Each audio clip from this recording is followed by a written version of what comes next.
এই মুহূর্তে রঞ্জি ট্রফির রাউন্ড চলছে এবং যে বর্ডার গাভাস্কার ট্রফির যে ব্যর্থতার জন্য কিন্তু প্রত্যেকে সমালোচনা করেছিল ভারতীয় স্পেশালি ব্যাটারদেরকে, যে তাদেরকে রঞ্জি ট্রফিতে ডোমেস্টিক ক্রিকেট খেলা দরকার এবং সেখানে কিন্তু তাদের যে যে প্রবলেম গুলো হচ্ছে সেই প্রবলেম গুলো নিয়ে সেখানে কিন্তু প্র্যাকটিস করা দরকার এবং রঞ্জি ট্রফি অবশ্যই তাদের খেলা দরকার।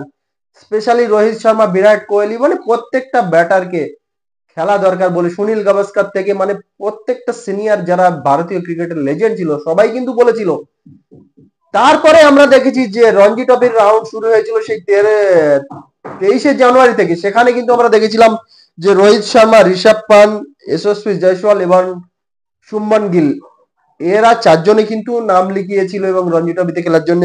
রোহিত শর্মা এবং যশস্বী জয়সওয়াল মুম্বাই, ঋষভ পান্ট দিল্লির হয়ে এবং শুভমন গিল পাঞ্জাবের হয়ে। তোরা এরা কিন্তু নাম লিখিয়েছিল রঞ্জি ট্রফি খেলার জন্য, কিন্তু এরা প্রত্যেকে কিন্তু ফ্লপ হয়ে গিয়েছে। প্রত্যেকে কিন্তু সেই ব্যর্থটা, যে বর্ডার গাভাস্কার ট্রফির যে ব্যর্থটা সেই রঞ্জি ট্রফিতেও কিন্তু সেই হয়েছে, তারা কিন্তু রান করতে পারে। একমাত্র শুভমন গিল তিনি প্রথম ইনিংসে ফেল হয়ে গিয়েছিলেন, কিন্তু দ্বিতীয় ইনিংসে তিনি সেঞ্চুরি করেছিলেন। তো বাকি সবাই কিন্তু কেউ হাফ সেঞ্চুরি পর্যন্ত করতে পারেনি। রোহিত শর্মা 2 ইনিংসে ফেল, যশস্বী জয়সওয়াল 2 ইনিংসে ফেল, ঋষভ পান্ত ও ফেল। একমাত্র শুভমন গিল তিনি প্রথম ইনিংসে ফেল হয়েছিলেন এবং দ্বিতীয় ইনিংসে কিন্তু তিনি সেঞ্চুরি করে দেখিয়ে দিয়েছিলেন। তো এই তো গেল। এবং বিরাট কোহলি তিনি দিল্লি টিমের হয়ে তার দিল্লি টিমের স্কোয়াডে কিন্তু তার নাম ছিল, কিন্তু তিনি খেলবে বলে জানিয়েছিল, কিন্তু শেষ মুহূর্তে তিনি নাম তুলে নিয়েছিলেন। তারপরে কিন্তু অনেক সমালোচনা হয়েছিল যে বিরাট কোহলি নাম দিয়েছিল কেন নাম তুলে নিলেন, কেন তিনি খেললেন না, কিসের প্রবলেম তার। তিনি বারবার ফ্যামিলি প্রবলেম উমুক টুমুক দেখিয়ে কিন্তু ডোমেস্টিক ক্রিকেট খেলছেন না, যেখানে ইন্টারন্যাশনাল ক্রিকেটে সেই রকম ধরনের তিনি পারফর্ম করতে পারছেন না, বারবার একই পদ্ধতিতে একইভাবে তিনি আউট হচ্ছেন। তো কেন তিনি ডোমেস্টিক ক্রিকেট খেলছেন না, যেখানে রোহিত শর্মা, যশস্বী জয়সওয়াল, ঋষভ পান্ট, শুভমন গিল থেকে শুরু করে প্রত্যেকটা কিন্তু যারা সিনিয়র প্লেয়ার ভারতীয় টিমের হয়ে খেলে সবাই কিন্তু রঞ্জি ট্রফি খেলছে, তাহলে বিরাট কোহলি কেন খেলবে না? এই নিয়ে কিন্তু প্রশ্ন, নানান জনের নানান প্রশ্ন ছিল, কিন্তু শেষ পর্যন্ত বিরাট কোহলি কিন্তু রঞ্জি ট্রফি খেলতে খেলতে লেগেছে। এবং দেখেছি আমরা যে অরুণ জেটলি স্টেডিয়ামে কিভাবে মানে ভিড় হয়েছিল, যে 15,000 লোক কিন্তু দর্শক, তারা গ্রাউন্ড পুরো ফুল হয়ে গিয়েছিল, 15,000 দর্শক কিন্তু দেখতে এসেছিল বিরাট কোহলিকে দেখার জন্য। তো বিরাট কোহলি সেই রঞ্জি ট্রফি শেষ পর্যন্ত তিনি খেলতে নামেন এবং যদি দেখা যায় যে দিল্লি ভার্সেস রেলওয়েস ম্যাচ হচ্ছিল,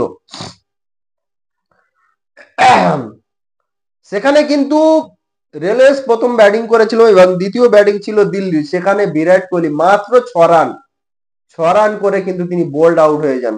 খেলেছিলেন 15 বল।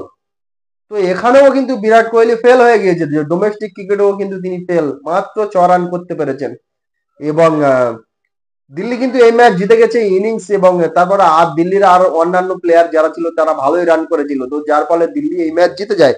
তো বিরাট কোহলি কিন্তু এখানেও কিন্তু ফেল হয়ে গেছে রোহিত শর্মাদের মতন, রোহিত শর্মা, যশস্বী জয়সওয়াল, ঋষভ পান্তের মতন কিন্তু বিরাট কোহলিও কিন্তু ডোমেস্টিক ক্রিকেটে ফেল হয়ে গিয়েছে।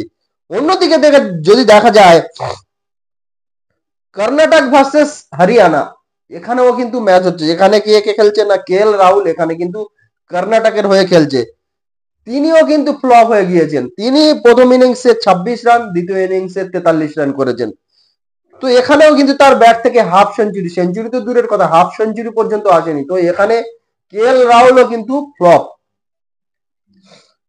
অন্যদিকে যদি দেখা যায় যে হায়দ্রাবাদ ভার্সেস বিদর্ভা ম্যাচ হচ্ছে, এখানে হায়দ্রাবাদের হয়ে কিন্তু মোহাম্মদ সিরাজ তিনি খেলছেন। তো মোহাম্মদ সিরাজের পারফরমেন্স যদি দেখা যায়, তিনি প্রথম ইনিংসে 18 ওভার বোলিং করেছেন, 47 রান দিয়েছেন, মাত্র 1 উইকেট। যে ডোমেস্টিক ক্রিকেটে যদি এইরকম ধরনের পারফরমেন্স হয়, প্রথম ইনিংসে মাত্র 1 উইকেট, তাহলে ইন্টারন্যাশনালে কি ধরনের পারফরমেন্স করবে? তো প্রথম ইনিংসে 1 উইকেট এবং দ্বিতীয় ইনিংসে তিনি হায়দ্রাবাদের হয়ে বোলিং করেছেন, 20 ওভার বোলিং করেছেন, 59 রান দিয়েছেন, 3 উইকেট। মানে ভাবা যায় এখানে, যেখানে একজন ইন্টারন্যাশনাল প্লেয়ার এবং ভারতের হয়ে তিনি খেলেন, তো সেখানে ডোমেস্টিক ক্রিকেটে মানে এই রকম ধরনের পারফরমেন্স, মানে এটা ভাবাই যায় না। যে ভারতীয় যে মেন প্লেয়ার আছে, যারা স্টার প্লেয়ার স্পেশালিস্ট টেস্ট ক্রিকেটের, তারা কিন্তু প্রত্যেকে রঞ্জি ট্রফি খেলেছেন। একমাত্র শুভমন গিল তিনি প্রথম ইনিংসে তিনি ফেল হয়েছিলেন এবং দ্বিতীয় ইনিংসে তিনি সেঞ্চুরি করে দেখিয়ে দিয়েছিলেন। বাকি সবাই কিন্তু একেবারে ফ্লপ, তারা কেউ রান করতে পারেনি, বোলাররা উইকেটও নিতে পারেনি। যেমন সিরাজের কথা বললাম, তিনি উইকেটই নিতে পারেননি, প্রথম ইনিংসে 1 উইকেট, দ্বিতীয় ইনিংসে 3 উইকেট। ডোমেস্টিক ক্রিকেটে যদি এইরকম ধরনের পারফরমেন্স হয়, তাহলে সেই প্লেয়ার ইন্টারন্যাশনালে গিয়ে কি ধরনের পারফরমেন্স করবে এখানেই কিন্তু বোঝা যাচ্ছে। এবং এখানে বিরাট কোহলিও কিন্তু ফ্লপ হয়ে গিয়েছিলেন, KL রাহুলও কিন্তু ফ্লপ হয়ে গিয়েছেন।